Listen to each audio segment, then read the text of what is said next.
중국 기업이 더 이상 해외에서 성장할 수 없는 이유는 공산당이라는 소식을 전해드리겠습니다. 빅테크는 이제 중국인의 생활과 분리할 수 없는 수준에 도달했습니다. 이번에 당국의 타깃이 된 승차 호출업체 디디추싱의 시장 점유율은 95%에 달합니다. 많은 시민들이 택시에 비해 청결하고 친절한 디디추싱을 선호합니다. 중국에서의 결제는 이미 모바일이 대세입니다. 지갑이나 신용카드를 갖고 다니는 사람을 보기 어려울 정도입니다. 미채페이 사용자가 8억 명, 알리페이가 7억 명에 달합니다. 이들은 사용자 정보를 기반으로 소액대출, 보험펀드 판매 등 금융업에서 기존 금융회사들을 압도하고 있습니다.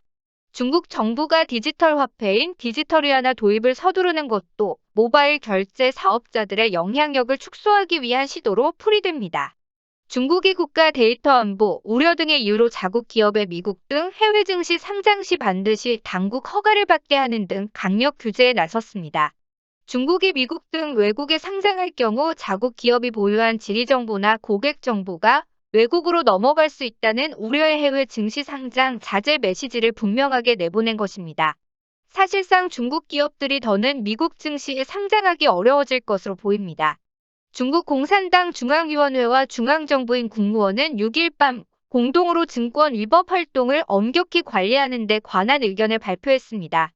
국무원은 향후 자국 주식회사가 외국에서 주식을 발행해 상장하는 것에 관한 특별 규정을 마련하고 자국 주무기관의 감독 책임을 확실하게 할 것이라고 밝혔습니다.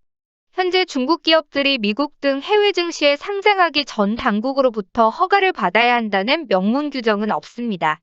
또 해외 주식 발행 및 상장과 관련된 비밀 유지에 관한 규정과 데이터 안보, 국경을 넘나드는 데이터 유통, 비밀 정보 관리 등에 관한 규정도 완비해 해외 상장 기업들의 안보 책임을 강화하겠다고 덧붙였습니다.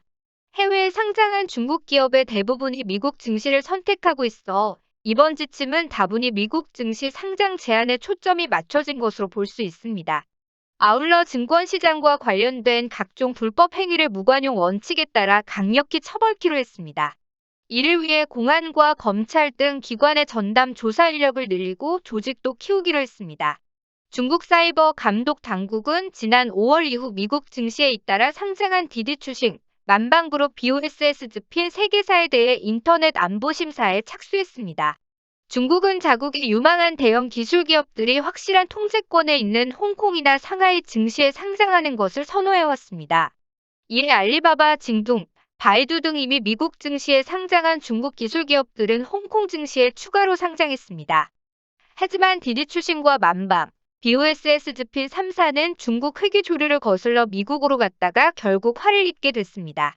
오늘의 추천 영상은 중국 정부가 하는 말은 왜 신뢰가 안 갈까입니다.